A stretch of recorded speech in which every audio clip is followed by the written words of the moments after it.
Hi, everyone, and welcome to Divorce Mortgage Strategies, brought to you by the Divorce Lending Association, where clarity meets strategy in the financial side of divorce.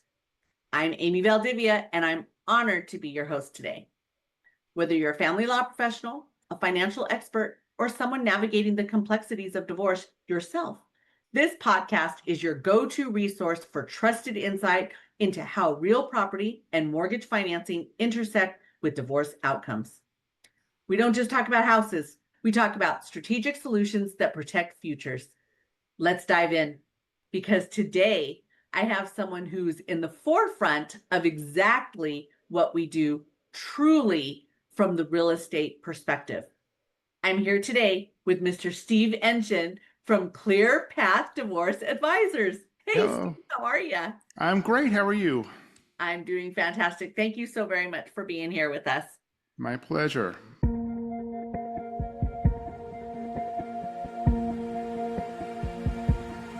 So I'm just going to jump right on in, and I want to have you share. Tell me who's Steve. Tell me about your background, what you do, because we met on the real estate side of things.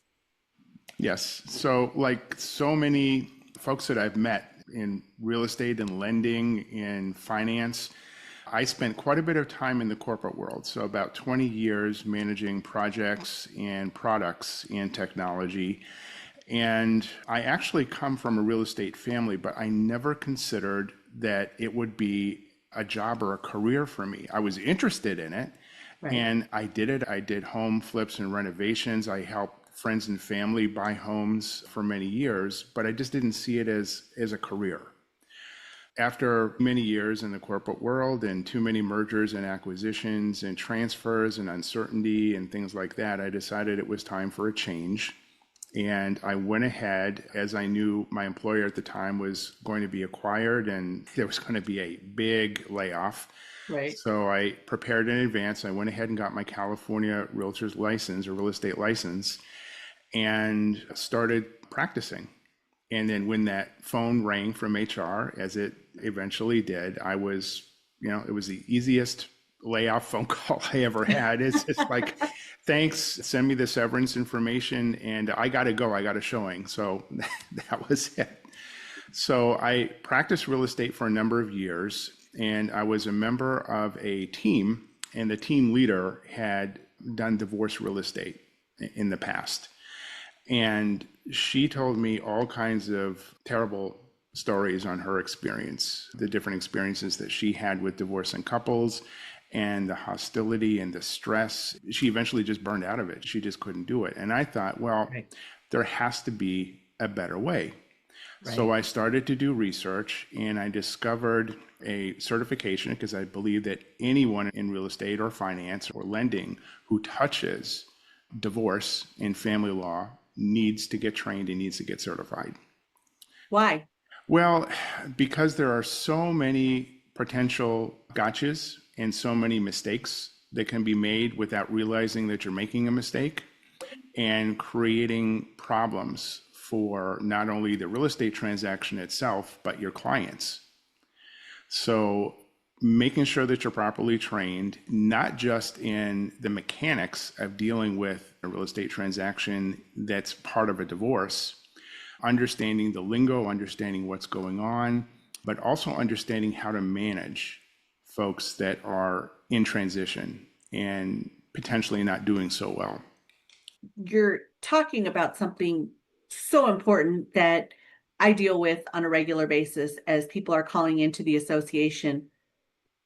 Oh, well, I'm a realtor and I'm looking for just another transaction. You don't think like that. When we first No, met, you spoke a completely different language. And I'd like you to just hit on that just a bit because you're already going there, but I want to make sure that the listeners are hearing it's just not another transaction. no. And if it was, it would be a very difficult way of getting there.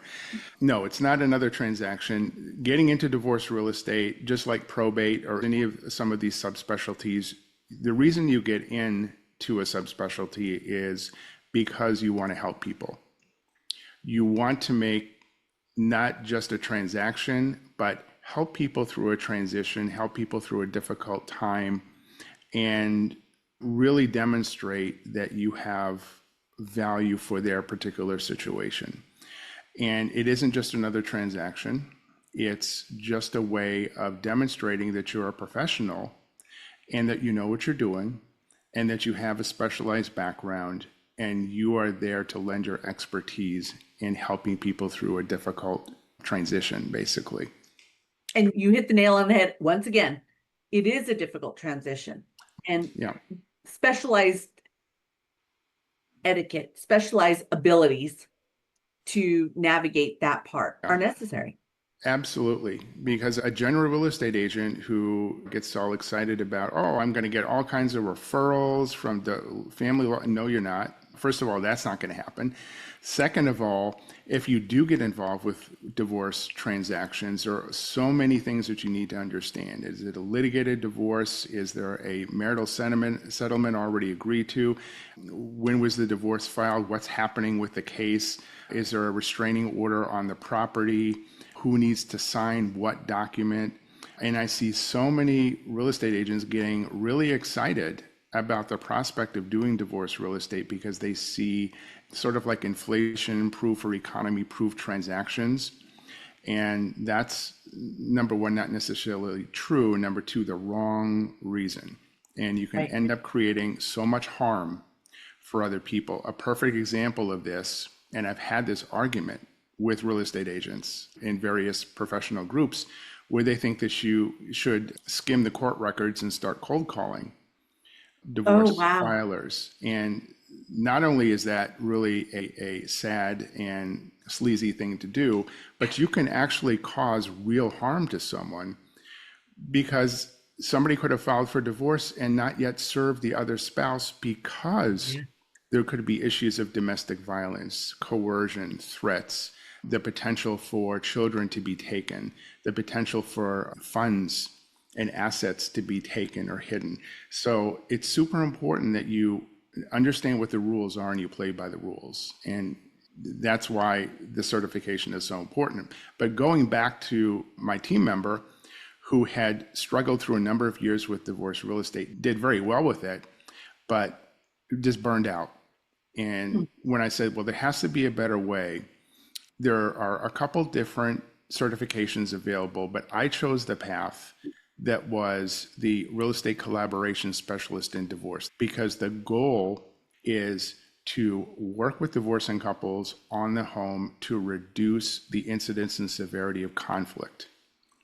Your goal is to reduce conflict, not to be embroiled in the conflict, not to be appointed by the court to sell someone's home out from under them against their will, not to be sort of like a pseudo referee as two Right. spouses are fighting. There to avoid conflict, to reduce conflict, to tamp it down, and to keep the parties sort of eyes on the prize, which is to try to get, either it's a pathway to a buyout or it's a pathway to a sale. And if it's a pathway to a sale, protecting their interest in their equity.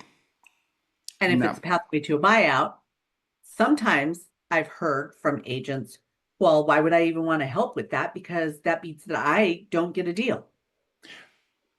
completely wrong because a buyout only benefits one spouse. The other spouse, we call them the outspouse. The outspouse has to find a place to live. So that's the person that you'll be working with to find them their next home. And when you take care of them, now you have a resource that can refer you. And then now you have a relationship potentially with a family law attorney who can see, oh, you took really good care of these clients. You have a program, you have a process. You took this to the next level because not only did you educate yourself and become certified as a realtor, you said, wait a minute, I understand the need for conflict resolution and I understand negotiation in a divorce. And you chose to get your REMS. I did. So I had joined when I first started to get involved in divorce real estate, I made a decision to join the LA County Bar Association and start learning and start talking to and meeting with attorneys and family court judges. So as I started to get involved with divorce real estate, I decided that I think I need to learn more, and I think I need to meet and network with people who have experience in divorce.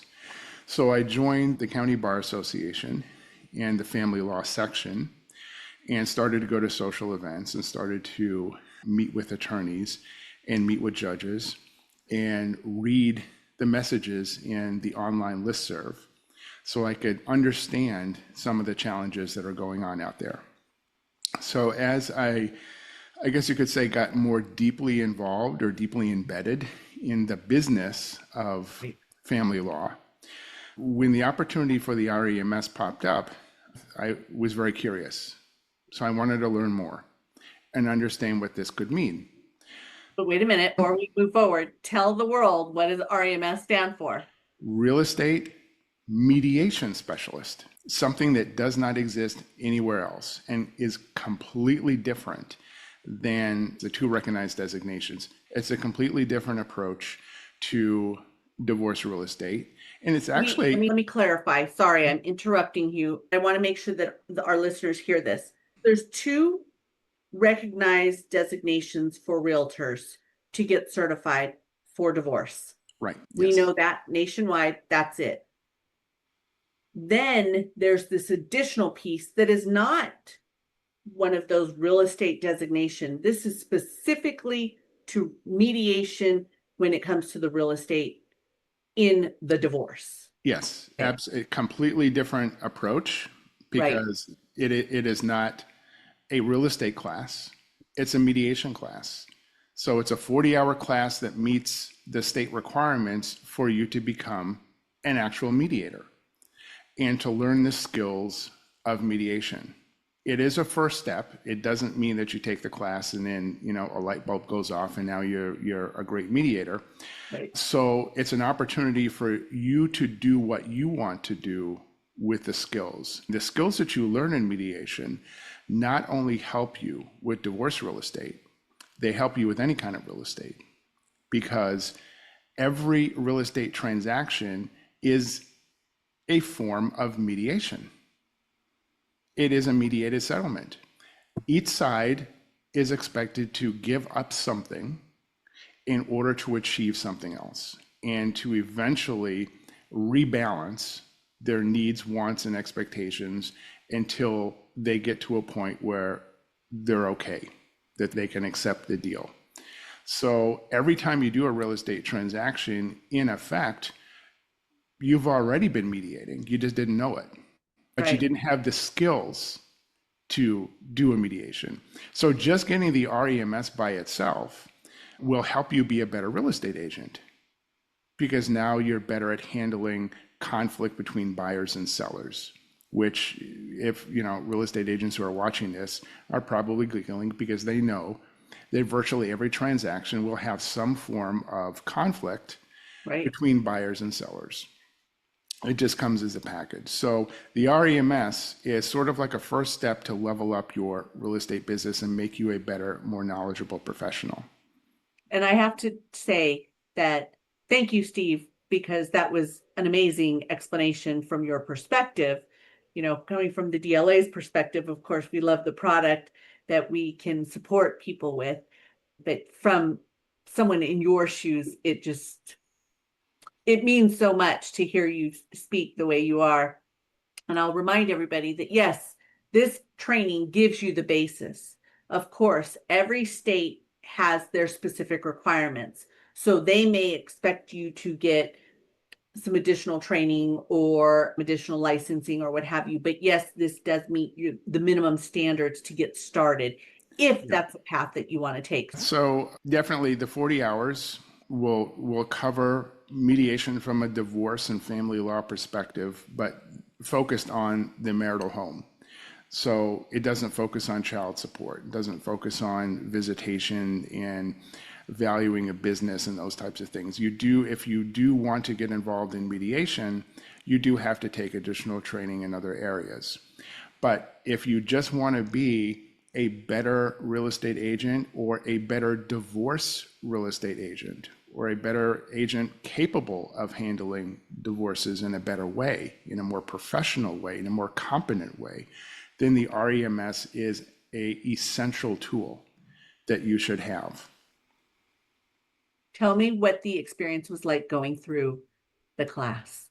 It was very interesting. It was fascinating. I hadn't studied psychology since college. I've had an interest in it. So for me, the material was very interesting, very eye-opening. So I enjoyed the journey of going from the basics all the way through more advanced examples and having to document and learn how you document mediation settlements, agreements, those kinds of things. So for me, I really enjoyed the process. It was interesting and eye-opening. And, it wasn't one of those classes, we've all taken them, especially for those of us who, when we do our CE, you're just sitting there like, oh gosh, when's it Yes. going to end? This is not one of those classes. So do I have to show up to a classroom? Where is the class held? Tell us what it's like. Well, the thing with the REMS program is it's virtual. So Okay. you don't have to go to a classroom. It's self-paced. So you can go back and repeat if you didn't catch something. If you're still not catching it, then you send a message and say, hey, I'm not getting this. You got to help me. And somebody will help you. And there's homework. You will do homework. Your homework will be graded. If something's not working well, there's somebody to talk with where you can understand maybe where your interpretation of the material is falling short and sort of to help you along. So it's the benefit of having access to a live teacher, but at the same time, you're in a self-paced program. Did you feel that you were armed with the necessary knowledge to complete your homework assignments? Oh, yeah. Yes. For someone who doesn't like to do a lot of writing or doesn't like to take a lot of tests, what would you say to them? Well, if it's understandable, you don't want to do a lot of writing, you don't want to take a lot of tests, but that sort of comes with virtually any type of training, especially where you're going to get a designation or a certification. There has to be some standards that you're going to meet. And you want to know for yourself if you're getting the material and if it's sinking in and if it's making sense.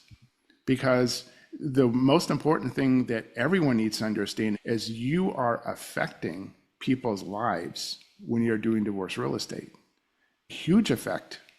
And if mishandled, a potentially devastating effect on other people and potentially on yourself if they decide to come after you for malpractice.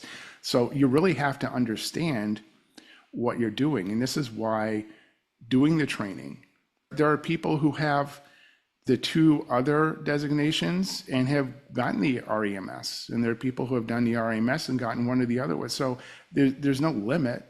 The more you arm yourself with knowledge and different perspectives and different ways of doing things, the better a practitioner you will be when you're dealing with the public, because the potential for harm is severe. And you really have to know what you're doing. Okay, I have two questions. Let's see, which one am I going to ask? Okay, I'm going to ask this question first. Mm-hmm. What is the most memorable case that you've ever dealt with in divorce? And now that you have become REMS certified, what would you have done differently? So many of the transactions I've had have involved conflict, a lot of conflict. And the conflict is always primarily between buyer and seller, but sometimes there's spillover conflict where you get conflict between spouses and within families as things sort of go off the rails. One of the things I always try to do with my real estate clients is to tell them in advance, things will go off the rails.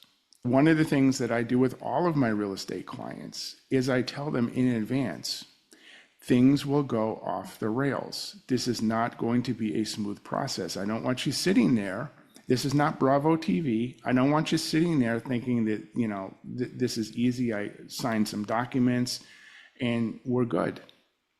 If you're a home seller, you're probably going to get a repair request from a buyer and you're not going to like it. If you're a buyer, on my practice, I've submitted many a repair request where the response back was less than pleasant.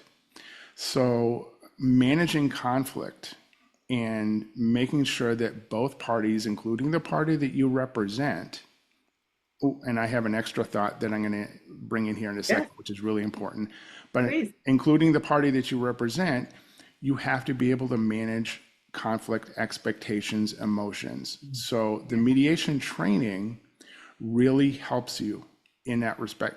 Divorce related or not, even like I said, a regular transaction, you will be better at how you communicate Yes. and how you plan your communications and how you communicate with your own client. So I wanted to interject one thing about divorce real estate, which is super, super important, and it applies as a rule to every single designation. Although it wasn't brought up, I don't think it was brought up specifically in the REMS, it probably should be mentioned in there, and that is that you never ever do dual agency. Okay. Never do dual agency in a divorce real estate case because you are essentially already a dual agent. You have spouse one, spouse two, and you have to balance your representation of each of them. You can't have a third. There's no such thing as triple agency. So you can't work with two divorcing spouses and then also be representing the buyer. So every single program that you get a designation for in divorce will always tell you the same thing. Your days of dual agency are over when it comes to divorce. So every buyer for one of your divorce listings must be represented by their own agent. Thank you very much for putting it out there. From our perspective on the lending side, we talk and even financials, CDFAs and CFPs talk about maintaining neutrality. And that is definitely a protection on the real estate side. So let's go to the big question. What's next? All of What's a next? sudden we hear people go, well, now I have my REMS. Now what? Well, the answer to that is going to be different for different people. For many people who are really continuing in real estate and they want to be a better real estate practitioner, you're going to be a better real estate practitioner if you apply the material that you learned in class and you apply these skills. If you want to really focus on divorce real estate, this is a great way of doing it because it fits kind of in between the two other designations where you can now manage conflict without trying to manage chaos. So you have these two sort of bookends, right, in the designation world for divorce. So you have one where you're doing everything you can to avoid the conflict, and you have one where you're doing everything you can not to get, what, splattered on you as it's hitting the fan. So this is a way for you to sort of marry the two approaches where, yes, there's conflict, but now you know how to manage it. You're Right. managing that conflict. You are helping the spouses and guiding them through what is in their own best self-interest.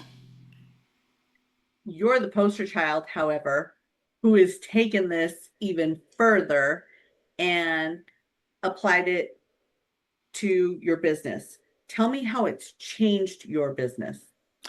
Well, it's changed my perspective on what I'm doing as a professional. So I'm continuing to do real estate and I'm continuing to do divorce real estate, but I decided, having studied and learned all this material as a mediator, one of the things I never realized before I started the REMS, I thought that to be a mediator, you had to be an attorney. Or Hmm. not just an attorney, but a very experienced one, or maybe even a retired judge. Mhm. So the only mediation that I was ever involved in was one for a family member. It was a employment mediation. And our mediator was the grandson of a very famous Supreme Court justice. Oh, So I thought that that's the framework for mediation. You go to JAMS right. and it's $1,000 an hour and it's a retired judge or a highly respected attorney. I had no idea that you did not have to be a judge or an attorney to be a mediator. In fact, because in mediation you cannot give legal advice, it doesn't matter if you're an attorney or a non-attorney mediator. So that sort of opened my eyes, and I started to think, because I always believe that as a self-employed professional, one of the most famous things I ever heard many years ago when I became a real estate agent was the head of our local association who said, every morning you wake up unemployed. Yep. So, and that's always, even many years later, that's always has kind of sat with me as a small permanent pressure to worry about. So I believe that you should have some form of multiple income streams, that you shouldn't just say, well, I'm a real estate agent and that's all I do. If there's something else you're interested in, especially if it has some kind of tangent relationship to real estate, is something you enjoy and something you have interested in, why not pursue it professionally? Right. So I realized that, oh, number one, I can be a mediator, even though I'm not an attorney. Number two, I enjoyed the class material and I learned a lot. Number three, I want to pursue more learning and more training to see if there's something else I could be doing with this. And that led me to another mediation, family law mediation training group. And I started to not only attend mediations in our local courts as an observer, but also I went ahead and got training in advanced family law mediation. And then that led me to create Clear Path Divorce Advisors, which sort of marries one of the concepts that I learned in that advanced family law training, which is what we call limited scope mediation, limited scope representation. So I've sort of carved out a niche that doesn't really exist in my area anymore because the only other practitioner of this retired. It's sort of like blue ocean for me, and that's where I work with couples who are, or ex-spouses who are in the process of divorcing or have started the process before they're in litigation. They're spending massive amounts of money on legal fees. They're pulling out their hair. They're super stressed. The court system is not really an advocate for what each spouse really wants. If people go into litigation thinking, well, how could the judge not believe me? How could I not get what I want? And then they realize very quickly that no, they're not going to get what they want. And it's going to be a very rough go through. So I offer an alternative, what we call litigation pause. With litigation pause, you stop what you're doing, you put your attorneys on hold, you put your court case on hold temporarily, and we do a series of one-on-one and joint mediation sessions. The goal is not really to mediate your divorce, it's to expose you as divorcing spouses to mediation and to see if you're good candidates for it. And to see if this is something that when you practice it a little bit, you may find, oh, maybe I can work with this person. Maybe I can come to an agreement. So if it looks like they're good candidates and they're interested, then I can refer them for ethical reasons. I always refer them out. So I refer them out to a trusted mediator who I know and have worked with before, and they do a full-blown divorce mediation and they stay out of the court system, saving the thousands of dollars. Now, doesn't always work. They may not be good candidates for mediation. They may not get it. They may not be able to communicate. They may not be able to work together or be willing to even try. So we spend basically the cost of 1 hour with each of their attorneys. They get 5 hours with me trying to work through this. And if it turns out that it's not a good fit, hey, it's not a good fit. You tried. And you can go to court and say, we did mediation, we tried it. It's not for us. We just have to let the court system handle this for us. And judges are asking, Requiring. have you already done Yes. mediation? And they want to know if a professional has sat down and spent 5 hours with them. This is not going to work for you, or maybe it is, and let's go that route, especially with the way our court system's set up. Right. you actually worked on a case with me, and that was a completely different angle. Oh, yeah, completely. In this particular circumstance, that divorce was already done. Right. The cake was baked. There was a marital settlement agreement. It Yes. had been enforced for a while. And in that settlement agreement, it stated essentially when the time came to deal with the home, if you couldn't simply agree on what to do with the home, you were to seek out additional mediation. And you introduced them to me, and we had our one-on-one sessions, and we had a joint session. And this mediation wasn't really mediating as much as it was getting agreement on math, on Right. numbers.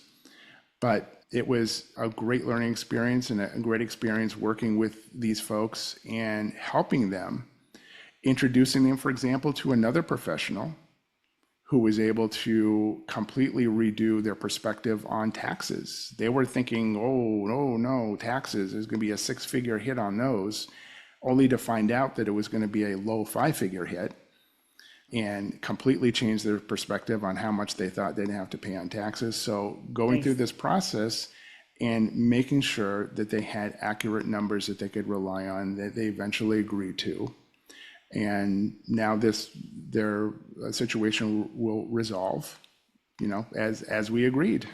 Absolutely. And so it was awesome to watch you and to receive that information. So what ended up for the world to know, since you're not plugging yourself, you're so humble. Steve sat there and mediated that portion of the divorce, post divorce, and then wrote up an addendum to the settlement and laid out exactly the terms they agreed upon for the in spouse to buy out the out spouse. And it was wonderful. So this all was spawned from going through his real estate mediation training. Yeah. In addition, one of the things that I will share, because you made a comment and you said that, we work together. And there have been some individuals that said, well, wait a minute, how come you didn't give me a referral? Steve is an allied professional as well. So he's a member of the Divorce Lending Association. The CDLP designation is for those with the NMLS license already. That's the lending perspective. They are able to receive their CDLP designation. For those individuals who are not NMLS licensed and want to become a member of the association, they become an allied professional. Steve did that. Why? Because Steve wanted to work with CDLPs and other divorce professionals in his area, because he shifted his practice to focus on divorce. Because he had the education, it was easy when that case came to me and I read the divorce document that said, if you can't come up with an agreement, take it to somebody who's a specialist and get it written up and signed. And lo and behold, that's why I turned to one of our allied professionals. I would not just go to any Joe Blow down the street. I want to work with those individuals that I know have the education, and I've watched Steve's journey, and it was easy. It was easy to say, here, Steve, I know you can handle it. Not only did he talk about the real estate, like he said, there was another professional involved because they had to talk about taxes. There were tax ramifications to the way they were handling things, and they needed to account for that. They needed to account for not just that, but they needed to account for moving or not, rental expenses, things Mm-hmm. like that, and whether or not there was deferred maintenance in the property, and how do you quantify that? Having the education that he has, Steve handled all of this and had this document written up, and it was simply attached to the settlement agreement. And lo and behold, the borrowers are able to complete execution and are in process right now. So I thank you for all of the work you did on that. That was amazing. Well done. Thank you. So, Steve, now that you've opened up their eyes to this whole new world that comes after becoming an REMS, Where can someone find you if they want your services? Well, for mediation, I'm available at ClearPath Divorce Advisors, so clearpathdivorceadvisors.com. And I work with, as I described, the litigation pause program, also just real estate, divorce real estate. So if there's a Right. transaction that needs a certain helping hand, I guess, to kind of keep things moving smoothly, that's what somebody with mediation training is there to do. Wonderful. Now, can they find you on LinkedIn or any social media as well? Yeah, under my name, I'm on LinkedIn. Uh-huh. So And I'm what there. about YouTube? YouTube is coming soon. Okay. Before I let you go today, now you have individuals listening and thinking, huh, maybe I could do this too. Or maybe they're divorcing homeowners thinking, I need that guy. Give me one final thought. What would you like the listeners to be left with from Steve Enchin? Well, for colleagues in real estate, I want to be transparent in that getting a designation, any designation, doesn't mean that you sort of like lie back and business will fall into your lap. You have to get the training, the expertise, you have to understand marketing. The CDLP, DLA can help with some ideas about marketing yourself as an REMS. There's coaching that's available if you want it. So definitely it's something that you want to research to see if it's a good fit for you. If you are like a divorce real estate, that's transactions for me. This is not for you. Divorce real estate is not for you. You have the wrong perspective. It doesn't work that way. And you're going to be disappointed and you're going to get yourself in trouble. So that's number one. You have to have the right purpose for Right. doing this. And that purpose is to be a different kind of professional and to help people who have a different kind of need. Trusted advisor. Yes, you are. Yeah, yeah, absolutely. So it's a deeper fiduciary responsibility that you have to clients that goes beyond just regular real estate because people are really relying on you and what you say and how you conduct yourself. And dealing with this level of conflict, you have to be super careful and super knowledgeable because, like I said earlier, you have the potential to really impact the lives of not just people, but families. The ripple down effects of what you do will Yes. affect children, custody, visitation, where they Right. live, where they go to school. There's social relationships changing. There is so much that comes out of divorce that if you're going to be sort of one of the helmsmen on deck helping with that ship, you've got to know what you're doing and be super careful and super knowledgeable. So, to those families that are facing everything you just said, what would your final thought be? My final thought would be if you're going through divorce, and you probably don't know this because your thinking may be, I have a divorce attorney and that's my orbit. That's the Right. person. But in reality, you have a whole ecosystem of professionals who are there to help you. Divorce coaches, mental health professionals, financial planners, they're all there. Someone like yourself, a CDLP. If you are thinking of buying out a home and you need financing to do it, you don't call Rocket Mortgage. They're not going to help. They're going to tell you over the phone everything is peachy and wonderful. And then 2 or 3 weeks before closing, it lands on the underwriter's desk and the underwriter says, what the heck is this? No. And then you're going to end up with a huge mess. So, no, this is not a job for Bob Johnson down the street at Chase Bank. This is a job for a certified professional, a CDLP.